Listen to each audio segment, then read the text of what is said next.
इस वीडियो में हम थेवेनिन्स थ्योरम के बारे में डिस्कस करेंगे। थेवेनिन प्रमेय क्या होती है।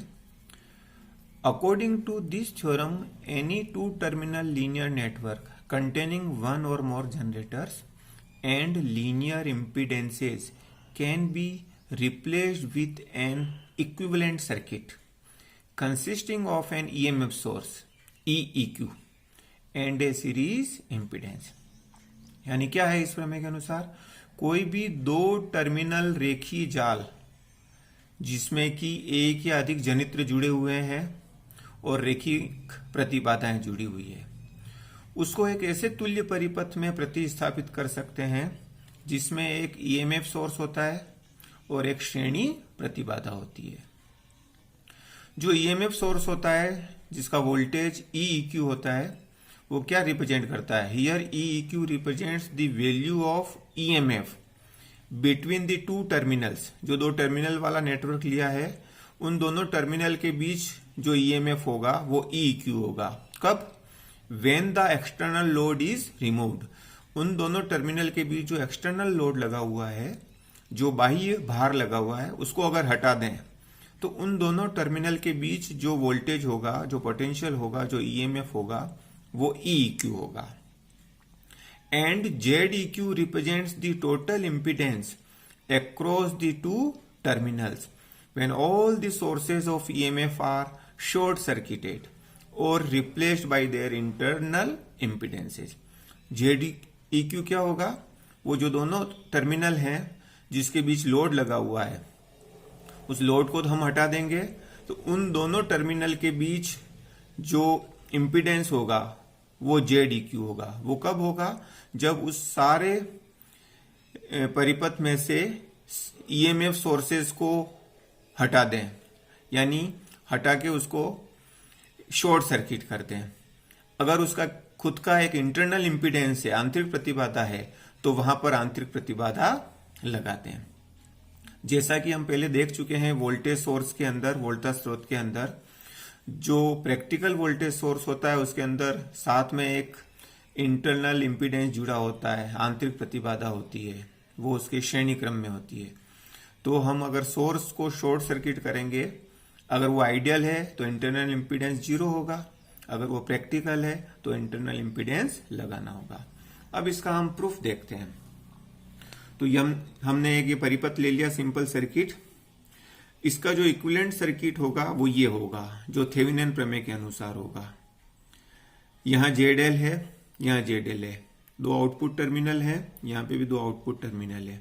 अब हम क्या करेंगे कि इस ZL में जो करंट फ्लो हो रहा है I, और यहां ZL में जो करंट फ्लो हो रहा है IL, दोनों का मान सेम आना चाहिए, तो ये सर्किट और ये सर्किट इक्विवेलेंट होगा।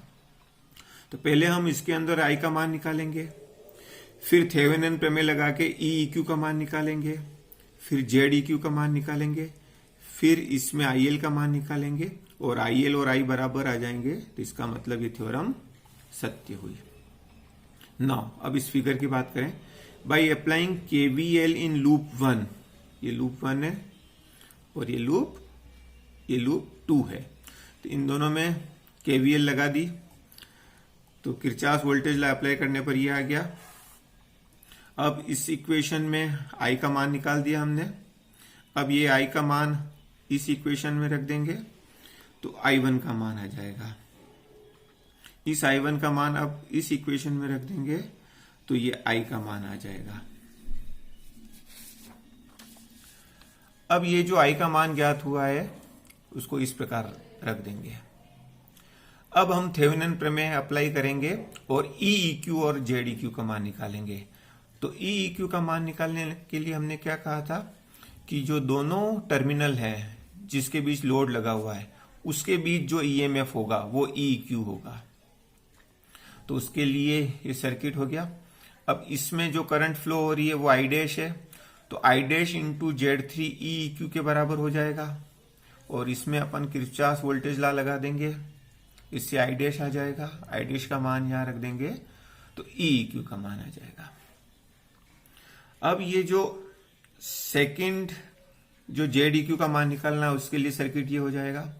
अब ये जो EMF सोर्स है उसको शॉर्ट सर्किट कर दिया, यहां कोई इसका इंटरनल इंपीडेंस शो नहीं है, इसलिए इंपीडेंस 0 लिया और इसको शॉर्ट सर्किट कर दिया। तो अब इन दोनों के बीच जो टोटल इंपीडेंस होगा वो ZeQ होगा।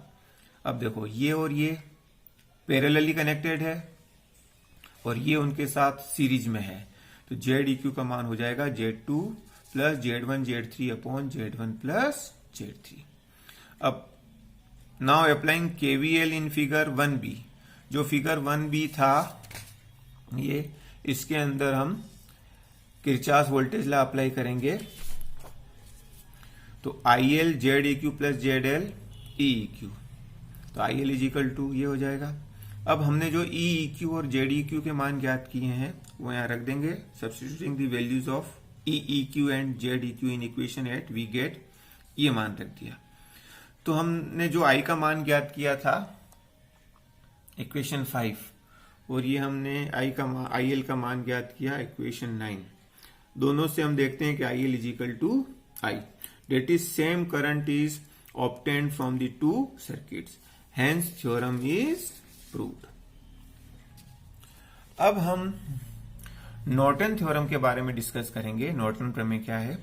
According to this theorem, any two terminal linear network containing one or more generators and linear impedances can be replaced with an equivalent circuit consisting of a current source IEQ and A shunt impedance, यानी कोई भी दो terminal रेखिक जाल है जिसमें एक या अधिक जनित्र लगे हुए हैं और रेखिक प्रतिबाधाएं लगी हुई है, तो उसको ऐसे तुल्य परिपथ में प्रतिस्थापित कर सकते हैं जिसमें एक धारा स्रोत है और एक शंट प्रतिबाधा यानी उसके समांतर क्रम में जुड़ी हुई है।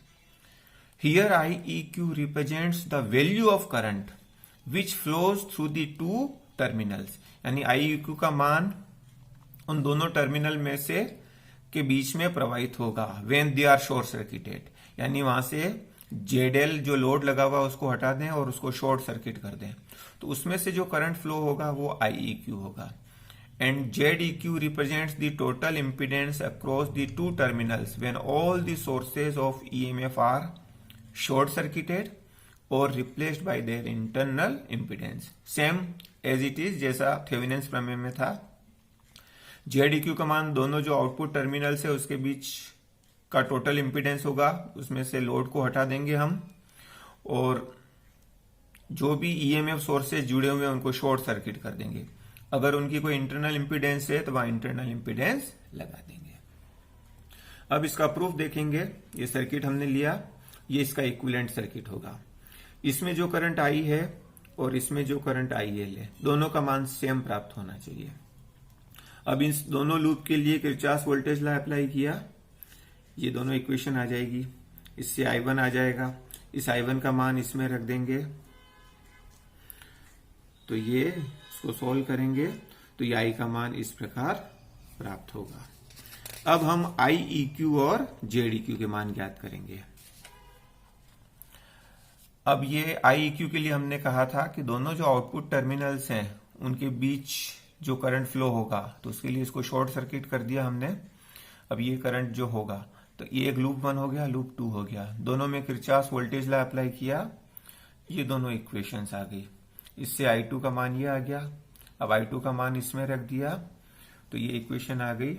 इसमें IEQ का मान ज्ञात कर लेंगे।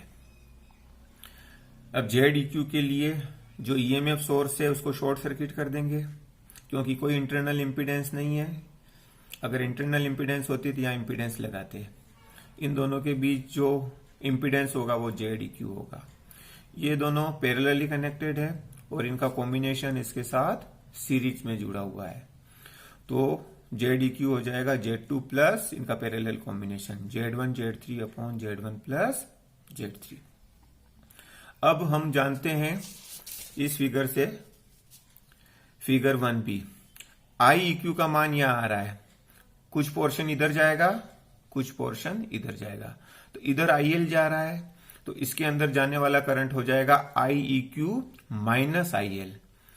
अब दोनों ये पैरेलली कनेक्टेड हैं, तो इसके अक्रॉस जो वोल्टेज होगा वो इसके अक्रॉस वोल्टेज के बराबर होगा, तो I1 इंटू R1 और I2 R2, तो I1 है IEQ माइनस IL, तो I E Q minus I L into Z E Q, और इसमें आई एल है तो I L into Z L. तो इस फिगर से हमने देखा ये बराबर ये हो जाएगा। इसको एक तरफ लाए, आई एल कॉमन आ गया तो आई एल इजिकल टू ये आ गया। अब जेड ई क्यू और आई ई क्यू के मान रख दिए और इसको सिंप्लीफाई किया तो ये आई एल का मान प्राप्त हुआ।